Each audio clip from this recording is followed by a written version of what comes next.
It's purely my personal opinion అని చెప్పేస్తాడు sir. Disclaimer ఇచ్చేస్తాను. అనగనగా ఒక ఊరిలో ఒక పాఠశాల ఉండేది. ఆ ఊరు పచ్చని చెట్లతో, పక్షుల కిలకిల రాగాలతో ఉండేది. ఆ పాఠశాలలో విద్యార్థులు ఎప్పుడూ ఆసక్తిగా ఏదో ఒకటి నేర్చుకునేవారు.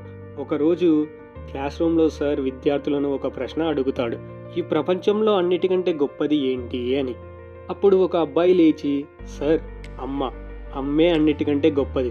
ఎందుకంటే అమ్మ 9 నెలలు కష్టపడి మనకు జన్మనిస్తుంది అని అంటాడు. అప్పుడు ఇంకో అమ్మాయి లేచి, లేదు సార్, నాన్నే గొప్ప.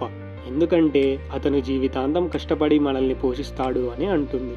అప్పుడు సార్ ఇద్దరిని పిలిచి అబ్బాయిని ఒకవైపు, అమ్మాయిని ఇంకోవైపు నిలబెట్టి ఆ తర్వాత ఒక కాగితంపై 1, 8 అని రాసి వాళ్ళ ఇద్దరి ముందు పెడతాడు. తర్వాత అమ్మాయికి చూపించి ఈ సంఖ్య ఏంటి అని అడుగుతాడు. అప్పుడు అమ్మాయి 18 సార్ అని అంటుంది.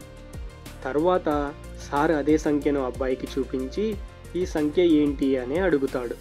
అప్పుడు అబ్బాయి 81 సార్ అని అంటాడు.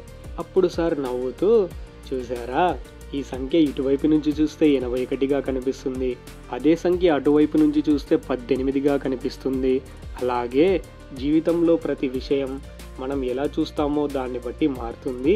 ఇద్దరి సమాధానాలు సరైనవే, కానీ ఈ ప్రపంచంలో అన్నిటికంటే గొప్పది మీరు చెప్పినట్టు అమ్మ కాదు, నాన్న కాదు, అన్నిటికంటే గొప్పది ప్రకృతి. ఎందుకంటే ప్రకృతి మన నుంచి ఏమీ ఆశించకుండా మనకు చాలా ఇస్తుంది. చెట్ల నుంచి వచ్చే స్వచ్ఛమైన గాలి వల్ల ఊపిరి తీసుకొని బ్రతుకుతున్నాం. వర్షాల వల్ల నీటి దాహాన్ని తీర్చుకుంటున్నాం. సూర్యుడి కాంతితో పంటలు పండించుకొని ఆకలి తీర్చుకుంటున్నాం. ఇలా ఈ ప్రకృతి లేకపోతే మనం ఒక్క క్షణం కూడా బతకలేం. కాబట్టి అన్నిటికంటే గొప్పది ప్రకృతి అని చెప్తాడు.